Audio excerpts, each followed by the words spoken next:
جانا تھا وہاں سے آگے اس کی ادائیگی اگر ملیر ڈیولپمنٹ اتھارٹی کو ہوتی ہے تو ملیر ڈیولپمنٹ اتھارٹی کی جو زمین مفت میں دی گئی تھی بحریہ ٹاؤن کو، وہ حکومتی زمین تھی، وہ سرکاری زمین تھی، لہٰذا اس کی ادائیگی بھی اسی زمرے میں آئے گی کہ یہ سرکار کو ادائیگی ہو رہی ہے۔ جب سرکار کی زمین آپ نے مفت دے دی کسی کو اور اس زمین کی ادائیگی ہوتی ہے تو ادائیگی سرکار کو ہے۔ یہ لکھا انہوں نے کہ ملیر ڈیولپمنٹ اتھارٹی جو ہے colonization of government lands act 1912 کے تحت کام کرتی ہے۔ یہ تمام زمین جو تھی اس قانون کے تابع تھی اور اس کو دیا گیا، لہٰذا اس زمین کی جو ادائیگی ہے وہ ریاست کو ادائیگی ہے۔ تو یہ پیسہ ریاست ہی کے پاس آیا یا آنا تھا، لیکن اس میں ایک قدم اور تھا۔ جب یہ پیسہ سپریم کورٹ کے اکاؤنٹ میں آیا تو یہ کوئی بحریہ ٹاؤن یا ملک ریاض کی جیب میں نہیں گیا، یہ سپریم کورٹ کی دسترس میں آیا نا۔ اس کی حوالگی تو سپریم کورٹ کو کی گئی۔ سپریم کورٹ کو اب بھی یہ اختیار تھا، برطانیہ میں کوئی بھی معاہدہ ہوا ہو 6 نومبر کو علی ملک اور نیشنل کرائم ایجنسی کے مابین کہ اس پیسے سے کیا کرنا ہے، سپریم کورٹ کوئی مجبور محض تو نہیں ہے۔ جب ہمارے سپریم کورٹ کے پاس یہ پیسہ آیا، سپریم کورٹ نے فیصلہ کرنا تھا کہ اس پیسے کو آگے ملیر ڈیولپمنٹ اتھارٹی کو دے دیا جائے یا اس پیسے کو سرکار کو دے دیا جائے کسی اور مد میں، اور یہی ہوا۔ 23 نومبر 2023 کو پاکستان سپریم کورٹ نے یہ کہا کہ جو پیسہ اس اکاؤنٹ میں آیا تھا 34 ارب روپے بنتے تھے وہ روپیوں میں، اس کا جو متبادل تھا جو فارن کرنسی تھی وہ تو سیدھا پہلے دن ہی 171 ملین پاؤنڈ وہ چلے گئے تھے اسٹیٹ بینک کے پاس ہمارے فارن ایکسچینج ریزروز میں۔ اس کا جو ایکویولنٹ اماؤنٹ ہوتا ہے اس کے متبادل روپیوں میں جو ہوتا ہے وہ گیا تھا سپریم کورٹ رجسٹرار کے اکاؤنٹ میں۔ لہٰذا یہ یاد رہے کہ پہلے دن ہی ہمارے زر مبادلہ کے ذخائر میں 171 پاؤنڈ کا اضافہ ہو گیا تھا، اس کے متبادل 34 ارب روپے پڑے رہے سپریم کورٹ کے پاس، سپریم کورٹ کے اکاؤنٹ میں ایک پیسہ وہاں سے باہر نہیں نکلا۔ اس کے بعد ڈیویلیویشن ہوئی، مارک اپ آپ جانتے ہیں 18-20% بھی رہا، وہ رقم بڑھتی رہی وہاں پڑی بھی، کچھ رقم اس 34 ارب سے پہلے بھی بحریہ ٹاؤن نے جمع کرائی تھی۔ لہٰذا 23 نومبر 2023 کو سپریم کورٹ کے پاس 94 ارب روپے موجود تھے۔ یہ 34 ارب روپے کوئی 20-30 ارب روپے بڑھ چکے تھے ڈیویلیویشن اور مارک اپ کی وجہ سے۔ 94 ارب روپے 9 جنوری 2024 کو 23 نومبر 2023 کے فیصلے کے مطابق وفاقی حکومت اور سندھ حکومت کو منتقل کر دیے گئے، ایک پیسہ بھی کہیں اور نہیں گیا۔ لہٰذا کون یہ کہتا ہے کہ ریاست پاکستان کو نقصان ہوا یا عمران خان یا کابینہ نے نقصان پہنچایا؟ یہ معاہدہ برطانیہ میں بھی یہی تھا کہ یہ پیسہ سپریم کورٹ کو دیا جائے گا۔ سپریم کورٹ کے پاس جب آ گیا، سپریم کورٹ کی ثوابدید تھی کہ یہ پیسہ وہ آگے ملیر ڈیولپمنٹ اتھارٹی کو دیتے یا وہ وفاقی حکومت یا صوبائی حکومت کو دے دیتے۔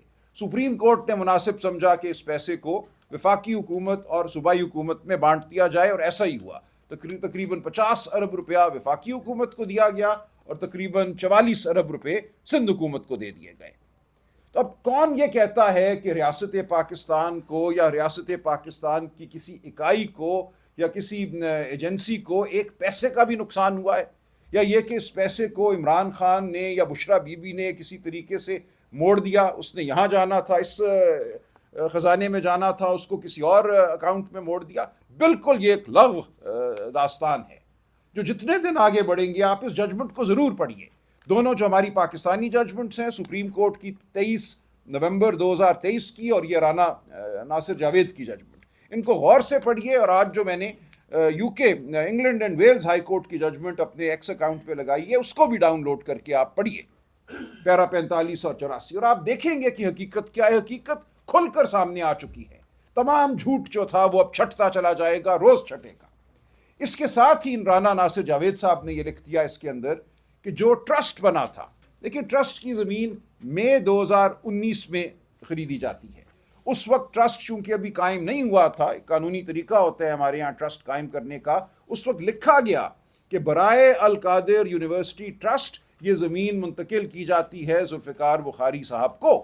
ذوالفقار بخاری صاحب نے وہ زمین امانتاً اپنے پاس رکھی، اور جب 2020 میں ٹرسٹ بن گیا تو اس کو منتقل ہو گئی، تو یہ زمین ٹرسٹ ہی میں رہی۔ یہ ایک پبلک ٹرسٹ ہے، اس پہ ایک یونیورسٹی تعمیر کی گئی، یونیورسٹی چلی، آج دن تک وہ چل رہی ہے، اب اس کو بند کرنے کی سازش ہے۔ تو کس طرح یہ عمران خان یا بشرا بی بی کو کوئی فائدہ ہوا؟ یہ یونیورسٹی القادر ٹرسٹ اسی نوعیت کا ٹرسٹ ہے جیسے شوکت خانم ایک ٹرسٹ ہے، جیسے نمل یونیورسٹی ایک ٹرسٹ ہے. کیا ان کے حوالے سے جو پاکستان کے عوام اربوں ہاں روپے، پاکستان کا سب سے بڑا خیراتی ادارہ ہے شوکت خانم، وہاں 10 ارب روپے آپ اور میں دیتے ہیں ہر سال، تو کیا وہ 10 ارب روپے کسی کی جیب میں جاتے ہیں؟ وہ وہاں نادار جو مریض آتے ہیں ان کے علاج پہ خرچ ہوتے ہیں. اور یہی کچھ القادر یونیورسٹی میں ہو رہا تھا. جو بھی رقم وہاں آئی، جو بھی زمین تھی، جو بھی عمارت تعمیر ہوئی، اس کا فائدہ صرف اور صرف غریب بچوں کو تھا جن کو مفت تعلیم وہاں پہ دی جا رہی تھی. یہ کہنا کہ یہ عمران خان کی ذات یا بشرا بی بی کی ذات کو کوئی منفعت ہے، اس سے بدترین جھوٹ نہیں ہو سکتا. ایک ایسی یونیورسٹی جس کا مقصد ایک روحانیت کی طرف راغب کرنا، روحانیت سے منسلک تعلیم دینا، وہاں اور بھی کورسز تھے، لیکن اس پوری یونیورسٹی کا ماحول جو تھا وہ سیرت النبی کے حوالے سے قائم کیا گیا تھا، اور انشاءاللہ رہے گا. انشاءاللہ اس فیصلے کی کوئی وقت نہیں. اس فیصلے نے یہ کہا کہ یہ یونیورسٹی اور یہ ٹرسٹ شام ہیں، جیسے کہ وہاں پڑھنے والے بچے وجود نہیں رکھتے، جیسے وہ عمارت وجود نہیں رکھتی. اس کو کس طرح آپ نے شام کہہ دیا؟ شام کہنے کی وجہ سے یعنی کہ اس کا کوئی وجود ہی نہیں ہے.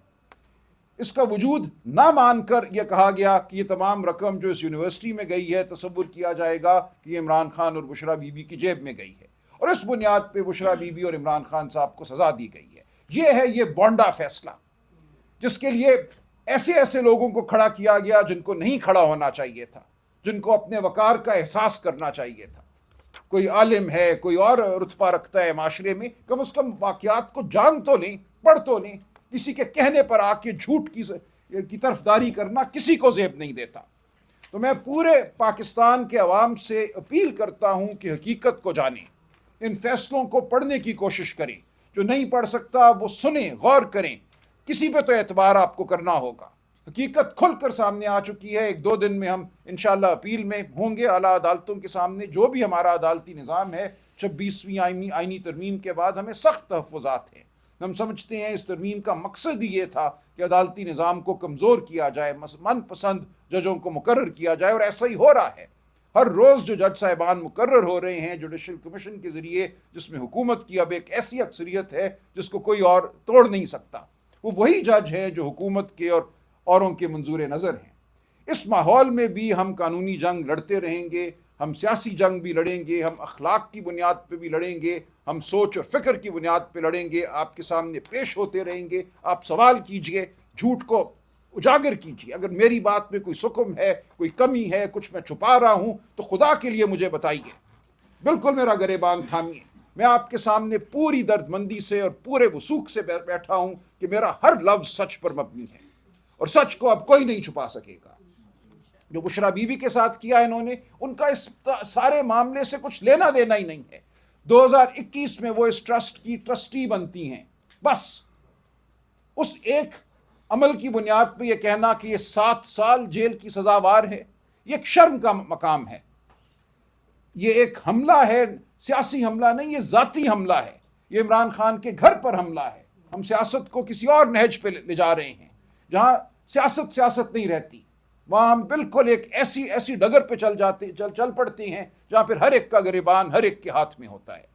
تو میں آپ سے اپیل کرتا ہوں، پاکستان کی عوام سے اپیل کرتا ہوں کہ خدا کے لیے ہوش مندی کا دامن تھامیے.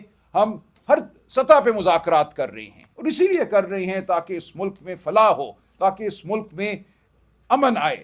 جو تناؤ کی صورتحال ہے، جو انتشار کی بات ہوتی ہے، وہ ختم ہو. ہم اس ملک میں اپنا رول ادا کرنا چاہتے ہیں، تعمیری رول ادا کرنا چاہتے ہیں. ہم آئین اور قانون کی بحالی چاہتے ہیں، ہم شرافت کی بحالی چاہتے ہیں.